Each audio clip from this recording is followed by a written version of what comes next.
William Shakespeare ने तो ये लिखा है कि love is not love which altars when it alteration find, कि प्यार वह प्यार नहीं जो परिवर्तन के साथ परिवर्तित हो जाए, अर्थात बदलाव के साथ बदल जाए। ये कैसा प्यार है भाई साहब, ये कैसा प्यार है जब आपकी जेब में जान थी, जब क्या आपके पास 4 व्हीलर थी, जब अच्छा मकान था, अच्छी दुकान थी, तो हज़ारों मित्र हज़ारों दोस्त थे आपके। लेकिन अब वो कुछ ऐसी परिस्थितियाँ आई, यदि वो अब नहीं भी रहे तो आपके मित्र तो गायब हो गए। तो कह रहे लव इज़ नॉट लव, अरे प्यार तो बदलता नहीं। तो वो कैसा प्यार है, कह रहे वो प्यार जो है आकर्षण है, प्यार नहीं वो आकर्षण है, वो दिखावा है। सतगुरु कहने यदि इस प्यार को समझ लिया तो वास्तव में जीवन संभल गया। जिसने प्यार को अपना लिया उसका कल्याण हो गया, क्योंकि प्यार सजाता है गुलशन को और नफ़रत वीरान करे। कह रहे प्यार तो सजाने का काम करता है, घर बसाने का काम करता है, आपस में रिश्ते जोड़ने का काम करता है, नफ़रत को मनों से कम करने का काम करता है। यदि संक्षेप में हम यूँ कहें कि वातावरण में चाहूँ और शांति स्थापित करने का काम, मानसिक सुकून देने का काम करता है तो वो प्रेम करता है। और प्रेम के बगैर भक्ति भी अधूरी बताई है। करुणा नहीं आई, प्रेम नहीं आया, दया नहीं बसी, तो वास्तव में अभी हम धर्म के अकॉर्डिंग नहीं चल पा रहे। यदि बात करें हम शिरोमणि गोस्वामी तुलसीदास जी की, यदि बात करें पवित्र शास्त्र रामचरितमानस की, तो स्पष्ट तरीके से एक लाइन आई कि परहित सरस धर्म नहीं भाई और परपीड़ा सम नहीं अदमाई। कह रहे दूसरों का हित करने जैसा इससे बड़ा कोई धर्म नहीं है।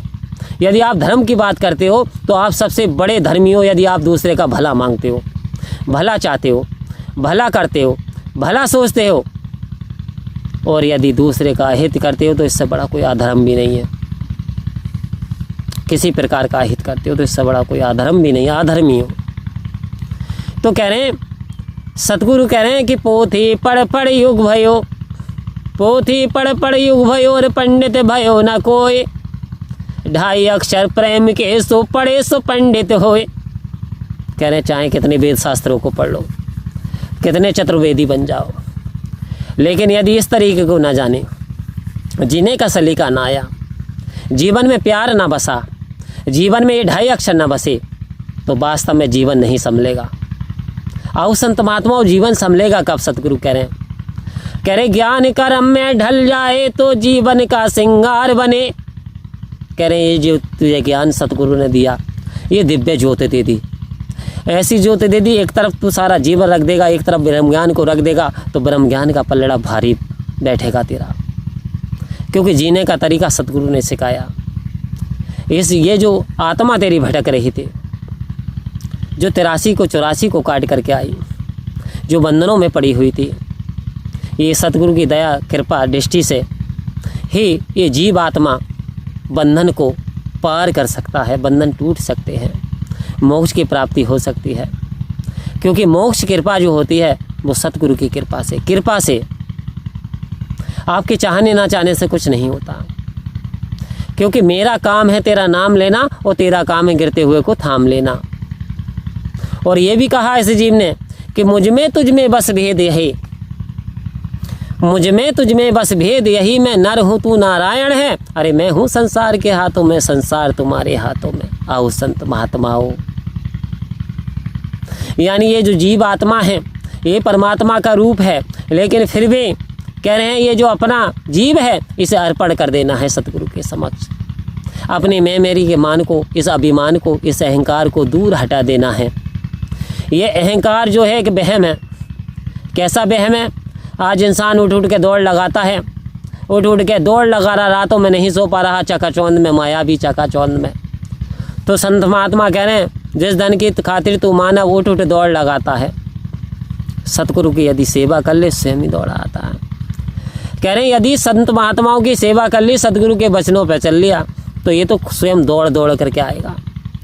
क्योंकि जो महापुरुष होते हैं, जो कि परमात्मा को मानने वाले होते हैं, जो कि परमात्मा का ध्यान करते हैं, जो कि सर्वोच्च स्थान परमात्मा को देते हैं, एक तरफ ये संसार है, दूसरी तरफ सर्वशक्तिमान है, एक तरफ शक्ति, दूसरी तरफ शक्तिमान। आओ संत महात्माओं, तो ये शक्तिमान ही की कृपा है, ये शक्तिमान की कृपा है। ये जो शरीर बोल रहा है, परंतु यदि ये जो सर्वशक्तिमान ही निकल जाए तो क्या ये शरीर का ढांचा बोल पाएगा? जब इंसान लाइफलेस हो जाता है तो फिर तो वो कुछ नहीं कर पाता, चल भी नहीं पाता, छोड़ दोगे तो गिर जाएगा। तो आखिर फिर कौन बोल रहा है? कह रहे सुनने वाले आप हो, सुनाने वाले आप हो, करने वाले आप हो, कराने वाले आप हो। तो आओ संत महात्माओं, इतना ही कहेंगे कि मुझे कौन पूछता था तेरी बंदगी से पहले, एक भुजा सा दिया था तेरी रोशनी से पहले। हे सदगुरु सच्चे पातशाह, औकात डाली तो आपने डाली, क्योंकि एक वोल्ट रास्ते में पड़ा रहता है ढिबरी का, 1-2 रुपये से कीमत ज़्यादा नहीं होती उसकी, लेकिन वही वोल्ट यदि मोटरसाइकिल में खिंच जाए, मारुति में खिंच जाए, तो वही 100 रुपये का वोल्ट हो जाता है। कहने का तात्पर्य, जब तक वोल्ट उस मारुति के इंजन में लगा हुआ था 500 रुपये भी कीमत थी उसकी, लेकिन जैसे वह वोल्ट हट गया उस इंजन से, अब उसकी 5 रुपये कीमत रह गई। हे सदगुरु सच्चे पातशाह, हमारी कीमत डाली है तो आपने डाली है, कि इतना तो करना तुम स्वामी जब प्राण तन से निकले। अरे मेरे प्राण निकले सुख से, तेरा नाम निकले मुख से, और बच जाऊं मैं घोर दुख से जब प्राण तन से निकले। आओ संत महात्माओं, आज व्यक्ति लाखों वर्ष का सम्मान करे बैठा है, और यहाँ तो संत महात्मा कह रहे हैं कि पल से पल में क्या हो जाए, मानव तेरे शरीर का कुछ पता नहीं तकदीर का। इंसान तेरे शरीर का क्या हो जाए कुछ नहीं पता, पल से पल में क्या हो जाए कोई नहीं जानता। तो इंसान तू सचेत हो जा, सावधान हो जा, क्योंकि हीरा जन्म जो तुझको मिला ये लुटाने के काबिल नहीं, तेरा हर सांस अनमोल मोती जो गंवाने के काबिल नहीं। अब ना संभला तो रोना पड़ेगा, नरक में गर्क होना पड़ेगा, तेरा ऐसा बुरा हाल होगा जो बताने के काबिल नहीं। आओ संत महात्माओं, स्पष्ट सचेत कर दिया